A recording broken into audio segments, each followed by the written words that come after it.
dengan Dr. NH di NH Channel. Ya, kali ini kedatangan tamu yang luar biasa. Ya, tamu sore hari ini dari jauh ini ya.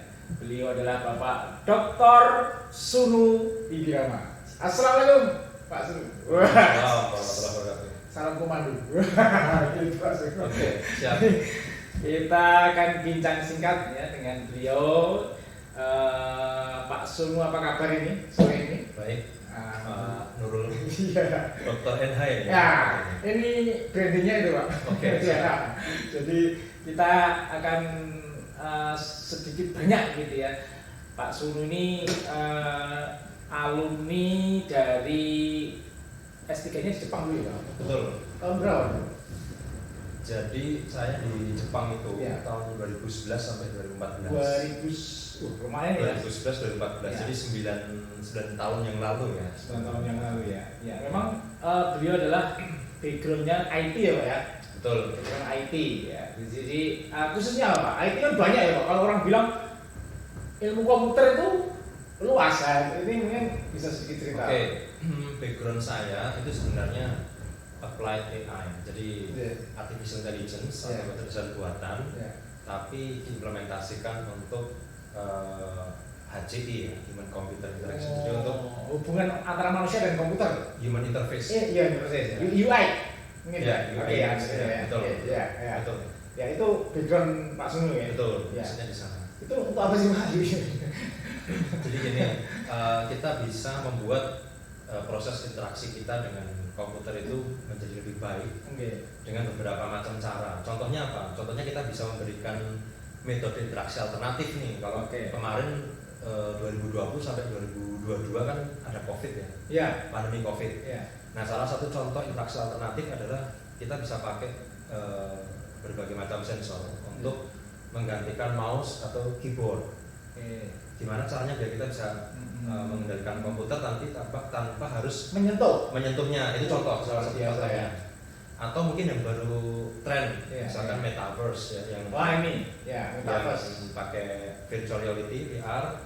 Kita pengen ngurangin efek negatif dari VR itu. Artinya ketika kita pakai VR headset ya, head mounted display, kita pengen mereduce atau mengurangi sickness-nya. Efek sickness yang itu muncul karena menggunakan konten VR terlalu lama. Kalau 10 sampai 15 menit kita nonton pusing ya. Itu kita bisa memanipulasi kontennya supaya efek sickness-nya itu turun, Mas. Kayak gitu. Jadi menarik yang metaverse ini. Artinya memang itu kan akan ada. Sekarang memang belum ya. Belum. Kenapa? Karena satu, infrastruktur kan, kendala hardware-nya kan juga nggak murah kan. Jadi orang juga mikir kan, Oculus Quest yang sering dijual di beberapa marketplace kan juga sekitar 6 sampai 7 jutaan kan. Artinya nggak semua orang bisa menggunakan itu. Belum budaya belum pasti ya. Alatnya aja, infrastrukturnya aja juga belum banyak dipakai. Efek sickness-nya tadi belum. Efek psikologis dan macam-macam ya. Artinya tapi kalau kita flashback ke belakang, zaman komputer masuk, internet masuk juga lama ya. Artinya pasti ada penyesuaian. Betul. Edit gitu ya. Betul. Tapi mungkin ke depan akan suatu saat akan seperti itu ya. Akan menuju ke sana ya. Betul. Orang itu akan nggak bisa menolak IT, teknologi. Betul. Gitu ya, betul. Ya. Seperti itu. Oke, jadi Pak Sunu ini datang ke sini acara apa Pak? Ini kebetulan dari teman-teman Unsud tadi ada workshop tentang scientific writing. Gimana nulis paper yang publishable untuk high impact journal. Kira-kira gitu sih. Luar biasa. Jadi memang beliau itu memang udah tidak diragukan. Kalau melihat medsosnya beliau gitu ya, kalau nulis untuk satu tulisan itu ribuan yang komentar gitu ya. Ini menang branding. Dalam hal itu ya. Itu juga ada tekniknya kan Pak. Gitu ya. Jadi hari ini kita tidak akan bicara writing, publikasi dan sebagainya. Kita akan bicara dengan manajemen finansial. Luar biasa ini ya. Bagaimana manajemen finansial dosen itu ternyata penting ya, baik dosen maupun mahasiswa ya. Karena memang orang pasti butuh ya. Betul. Uang dan investasi atau itu juga hubungannya nanti dengan inflasi dan sebagainya. Nah, yang pertama ini Pak Suni ya, mungkin terkait dengan manajemen finansial dulu. Ya, gimana Pak Suni? Oke, ini disclaimer ya teman-teman. Jadi ini baru pertama kalinya perdana saya ngomong sesuatu yang di medsos mungkin saya belum pernah bikin rekamannya atau belum pernah bikin videonya. Jadi ini Pak Nurul ini, Dokter NH ini mendapatkan kesempatan eksklusif. Biasa ya.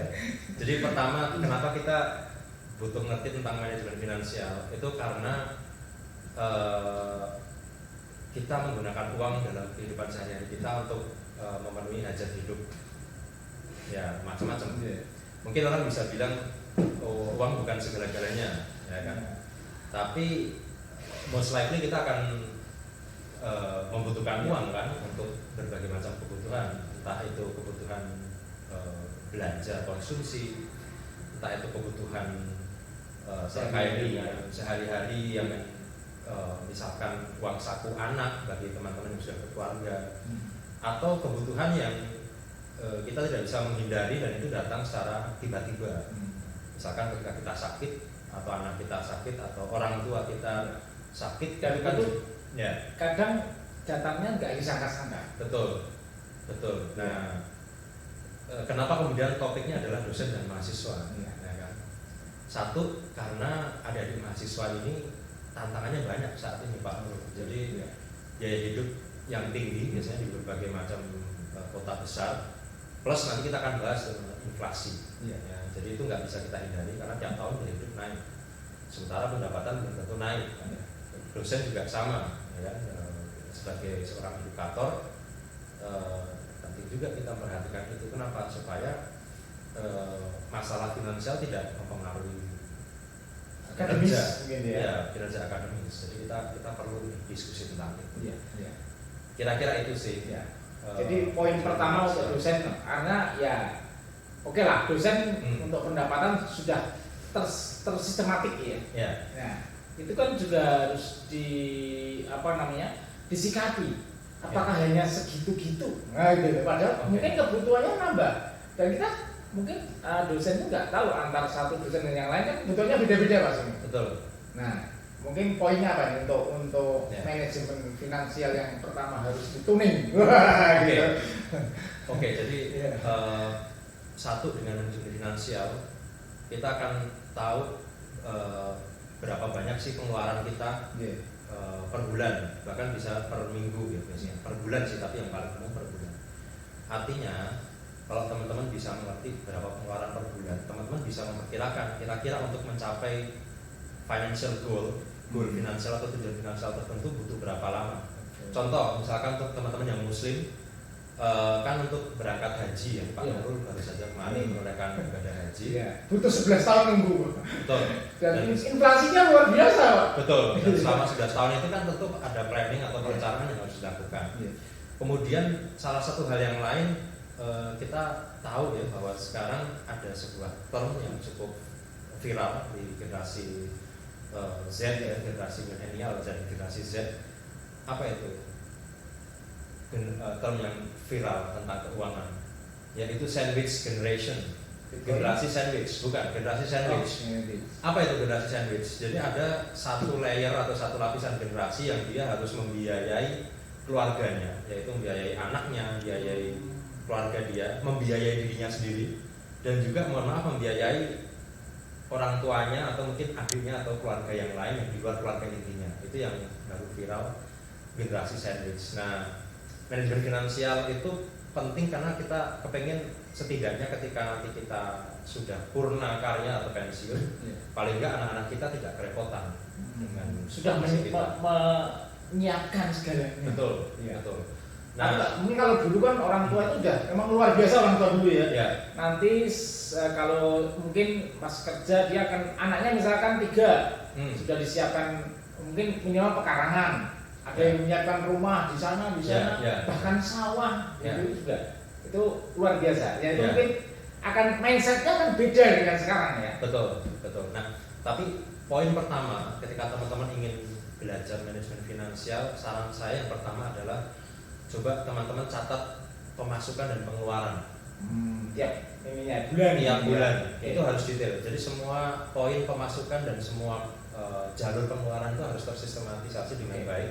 Dan itu bisa menggunakan berbagai macam aplikasi kan sekarang di smartphone ada banyak banget aplikasi yang bisa diatur lah ya. Ya, fungsinya buat apa? Fungsinya supaya kita tahu pos-pos pengeluaran mana yang itu mendominasi pengeluaran kita, Pak Nurul.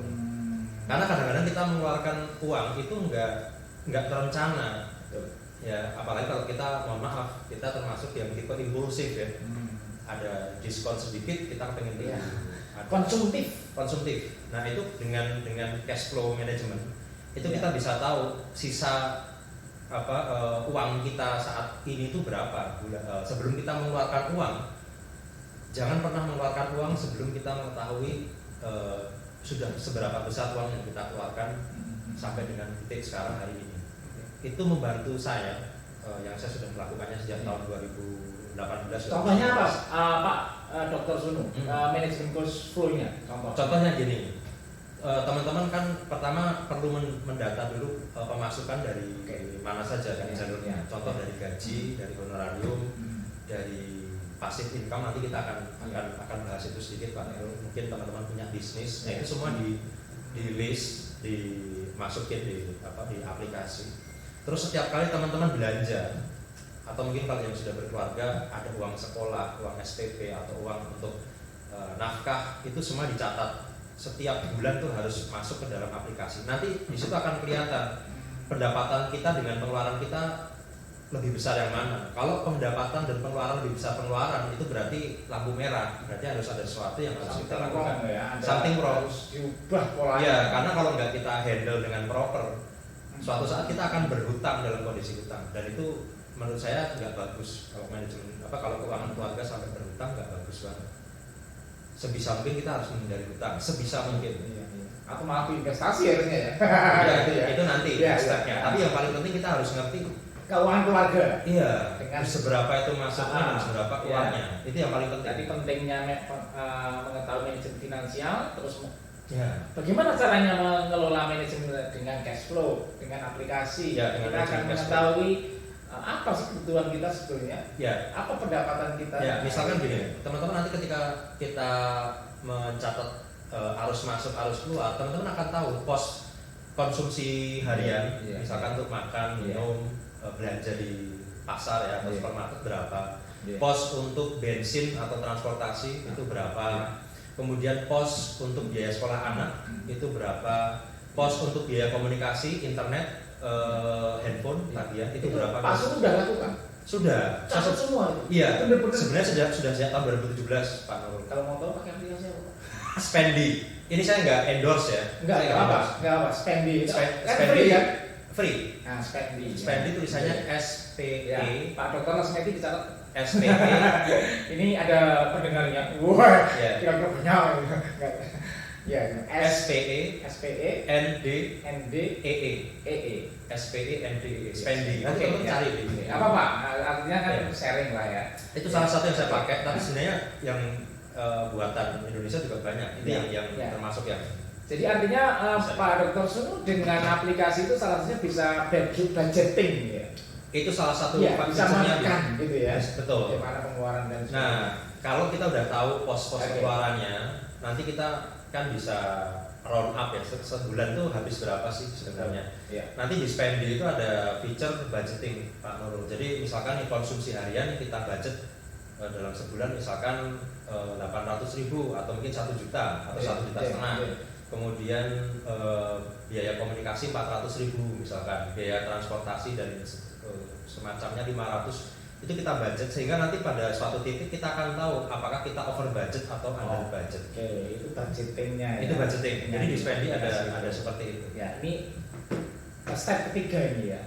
Artinya dari pertama manajemen finansial tadi, kemudian cash flow-nya, kemudian budgeting, ya, kemudian ini sebuah apa ya?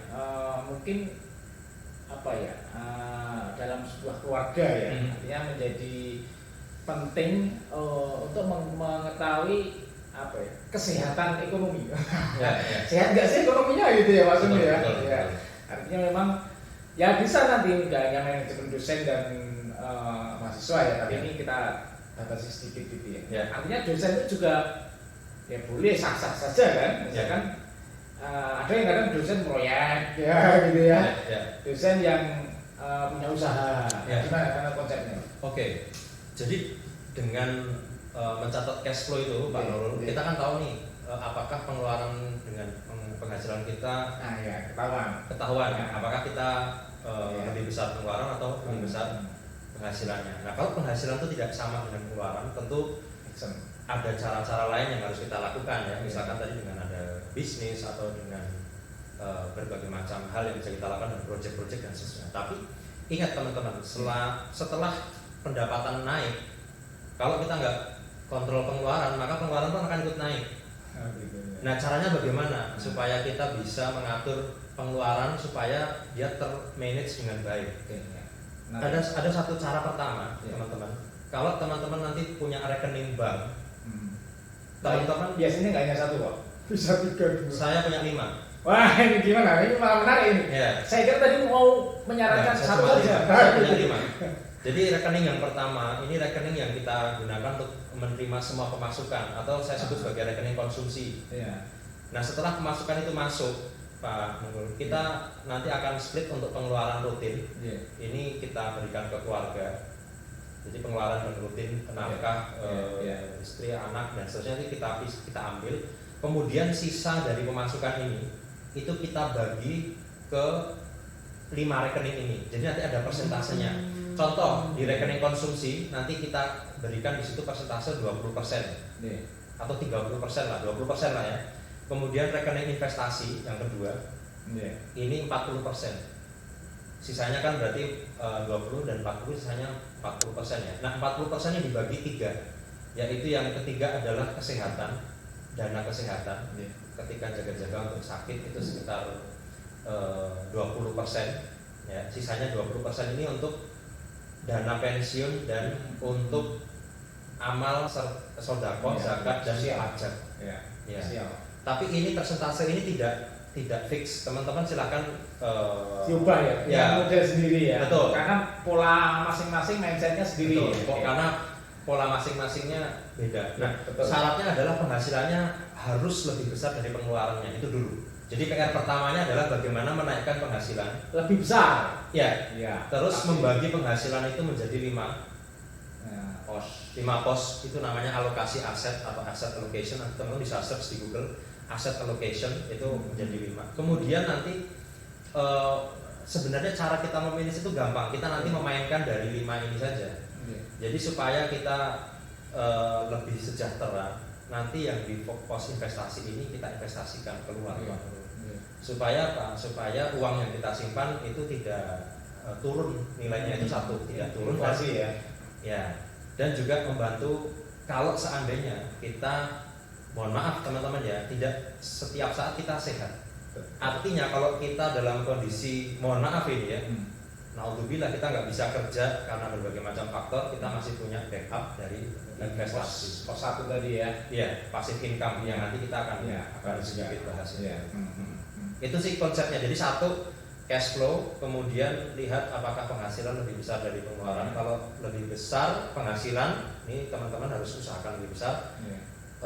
Harus nanti dibagi ke 5 pos. Jadi PR-nya setelah memperbesar penghasilan bagi ke 5 pos. Kemudian PR selanjutnya adalah belajar instrumen investasi. Itu step by step-nya seperti itu. Luar biasa ya. Ini memang ilmu apa ya, bagaimana manajemen finansial yang tentunya dicoba ya. Artinya kalau kadang seperti itu kan kadang apa asal jalan lah gitu kadang ya. Masuk habis. Jadi uangnya itu apa saja gitu ya Pak. Tapi kalau dengan tercatat tadi luar biasa ya, dengan sebuah tools, sebuah aplikasi tadi ya. Nah, yang lebih menarik lagi tadi ini, mungkin kita menuju N-nya nanti adalah manajemen financial freedom nanti ya. Tapi sebelum ke sana kan, bagaimana untuk menuju ke sana? Seorang mungkin, apakah dosen bisa Pak? Financial nggak ada yang bisa. Oh nggak ada yang bisa. Yakin. Iya yakin. Kadang dosen ya tugasnya ngajar, neliti ya, ngabdi, oke. Apa di sela-sela itu bisa? Mungkin itu bisa memberikan insight. Jadi gini teman-teman, kita harus paham. Pertama, kalau kita bicara financial freedom itu kita harus paham dua terminologi. Yang pertama adalah aset, dan yang kedua adalah liabilitas atau beban. Aset itu sesuatu yang memberikan pemasukan ke kita. Apapun yang memberikan income itu aset. Apapun. Liabilitas itu sesuatu atau apapun yang itu membuat kita mengeluarkan ongkos ya, ada kosnya. Rumah itu bisa jadi aset, bisa jadi liabilitas tergantung bagaimana cara kita melakukannya. Kalau rumah itu disewakan atau menjadi ruko itu menjadi aset.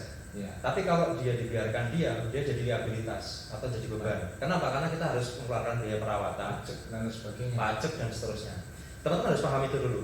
Kemudian setelah paham aset dan liabilitas, cara yang kedua adalah bagaimana kita menekan liabilitas, menekan ongkos, dan bagaimana kita memperbesar aset. Itu cara untuk menuju financial freedom. Gimana cara menekan liabilitas? Kita hidup di bawah kemampuan. Caranya bagaimana? Lihat cash flow yang tadi sudah dicatat, potong semua pengeluaran yang tidak perlu. Mungkin di awal akan terasa berat nih Pak Nurul. Kenapa? Karena memotong pengeluaran itu equals to cutting our comfort, ya kan? Jadi kita memotong kenyamanan kita. Ya biasanya makanya enak-enak itu ya. Mungkin nih suatu saat teman-teman akan melihat di cash flow manajemennya aplikasi ya, spending. Ternyata pengeluaran kita itu besar banget untuk jajan di luar. Setiap akhir pekan teman-teman pergi ke mall, pengeluarannya berapa? 400, 500 hanya untuk makan, ya kan? Bisa nggak kita kurangin frekuensinya dulu deh? Nggak harus setiap minggu, misalkan 2 minggu sekali. Setiap pengeluaran ke mall 400.000 dengan saving 2 minggu, itu teman-teman bisa saving 800.000 loh.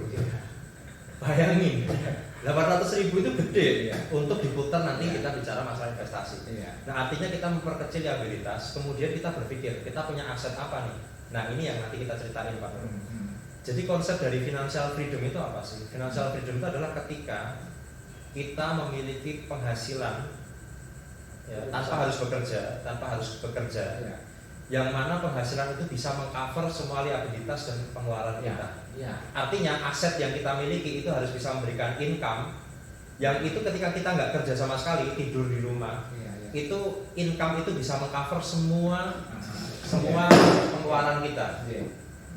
Jadi semua pengeluaran kita akan tercover dengan adanya income itu. Nah itu konsep financial freedom seperti itu. Nah maka setiap orang memiliki financial freedom yang berbeda. Karena pengeluarannya beda-beda. Pak Nurul dengan saya berbeda pasti. Sehingga level financial freedom yang harus dicari antara saya dengan Pak Nurul tentu berbeda. Let's say misalkan Pak Nurul dalam 1 bulan butuh 15 juta untuk pengeluaran. Maka bagaimana caranya aset yang Pak Nurul punya itu bisa mendatangkan 15 juta tanpa Pak Nurul harus bekerja sama sekali. Itu aspek yang pertama ya. Kemudian kenapa kita harus bukan harus sih, tapi seyogianya berpikir ke arah sana. Kita berusaha.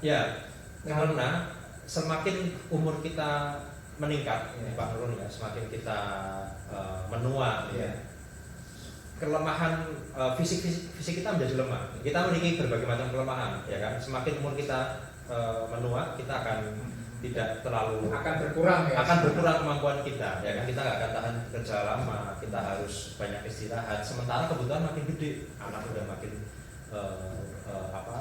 dewasa dan butuh keuangan. Sehingga mau tidak mau invest atau passive income itu menjadi salah satu cara untuk menghandle. Saya yakin pengeluaran itu akan bertambah seiring dengan waktu dan itu nggak bisa disangkal, termasuk tadi faktor inflasi. Inflasi. Yang itu mungkin teman-teman juga mungkin nggak sadar. Apa itu nilai uang kita akan turun? Nilai uang kita akan turun. Jadi setiap tahun di Indonesia itu antara 4-7% inflasi, tapi di lapangan itu bisa sampai 10%. Contoh tagihan sekolah anak ya di kami ya di saya itu setiap tahun tuh naik 10%, Pak. Artinya apa? Artinya kan makin mahal. Ini gara-gara aplikasi tadi tahu ya. Saya nggak tahu naiknya berapa ya. Iya. Iya, kita jadi ngerti karena karena kita setiap bulan mencatat, nanti ketika ganti tahun Itu aplikasi tadi tahu bisa. Enggak sih, kita akan melihat report akhirnya Pak. Kita nanti bisa bandingkan Oh iya, artinya dari perhitungan ya. Ya, setiap pos misalkan pos SPP anak tahun 2022 sampai gitu, ya 2021, 2022, 2023 bisa kita lihat perbandingannya. Nanti akan kelihatan grafiknya naik. Iya. Oke. Itu inflasi. Ya. Nah, investnya seperti apa nih sekarang? Nah, kan mana ini? Actionnya Pak. Oke. Teman-teman bisa membagi investasi itu menjadi dua macam ya secara garis besar. Yang pertama adalah investasi yang tangible atau real, kelihatan, dan yang kedua adalah intangible atau surat berharga bentuknya. Oke. Ya, yang tangible apa bentuknya? Mungkin teman-teman tahu lah ya, tanah itu tangible, atau mungkin logam mulia, ya, atau mungkin buat teman-teman yang hobi beli jam, kolektor jam, itu jam itu bisa menjadi investasi yang tangible. Kenapa? Karena harga jam itu biasanya naik terus ya. Misalkan kayak Rolex atau apalah itu naik. Cuma memang modalnya gede, ya, puluhan mungkin ratusan juta. Tapi itu investasi yang sifatnya tangible. Ya. Nah, yang intangible bagaimana? Biasanya surat berharga, entah itu obligasi, entah itu sukuk, entah itu saham. Nah, itu investasi yang intangible. Nah, pro kontranya sekarang atau plus minusnya apa? Investasi yang tangible ini wujudnya bisa kita lihat. Cuma kadang-kadang nggak liquid. Misalkan kayak tanah. Kalau kita punya tanah, kita ketika mau menguangkan itu kan butuh waktu dan nggak mudah. Cuma di dalam jangka panjang harganya naik. Nah, itu kita harus ngerti nih teman-teman. Jadi karakteristik setiap instrumen investasi Beda-beda ya. Ya, sukuk misalkan pemasukannya tetap nih. Kenapa? Karena bagi hasil per tahunnya tetap. Tapi apa, uang kita nggak liquid karena ditahan selama 3 atau 5 tahun. Ya, jadi holding periodnya itu sekitar 3 sampai 5 tahun. Jadi nggak bisa sewaktu-waktu kita uangkan. Saham itu liquid. Kenapa? Karena sewaktu-waktu bisa kita jual. Cuma resikonya tinggi. Nah, itu seperti itu teman-teman harus tahu. Ya. Jadi artinya memang oke lah, dosen bisa cari ya bukan mencoba ya, seharusnya gitu ya. Masih income itu harus kita usahakan gitu. Dengan mungkin ya caranya beda-beda ya. Betul. Artinya tugas pokoknya jalan gitu ya. Jadi langsung bilang nggak usah kerja tapi ada penghasilan tambahan.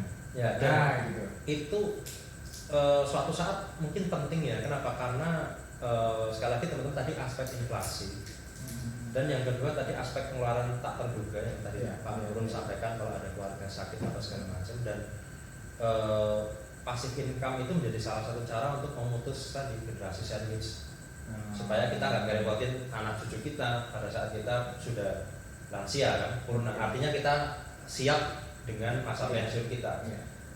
9 dari 10 pegawai negeri, Pak Nurul, saya baca satu artikel di koran yang diwawancara, 9 dari 10 itu nggak siap masuki masa pensiun. Kenapa? Karena pendapatan akan turun. Kebutuhannya banyak. Kebutuhan masih tetap. Menurunkan gaya hidup dan kebutuhan itu lebih susah dibandingkan menurunkan pendapatan. Kalau menurunkan pendapatan kita nggak kerja, kita nggak dapat pendapatan. Tapi kalau menurunkan gaya hidup atau pengeluaran itu susah. Ya, ini luar biasa nih Mas. Kayaknya akan lebih panjang nih nanti ya. Insya Allah saya skip juga kalau ada waktu lagi Pak Sunu. Dan luar biasa, terima kasih sahabat-sahabat saya di NH Podcast ya. Terus untuk menyaksikan, melihat, mendengar, jangan lupa subscribe dan like. Terima kasih Pak Dr. Sunu atas kehadirannya di NH Channel, dan kebetulan ini ada juga di Blaterian ya, karena kampus Blater Blater FT Unsur. Terima kasih, kami tutup. Assalamualaikum warahmatullahi wabarakatuh. Waalaikumsalam.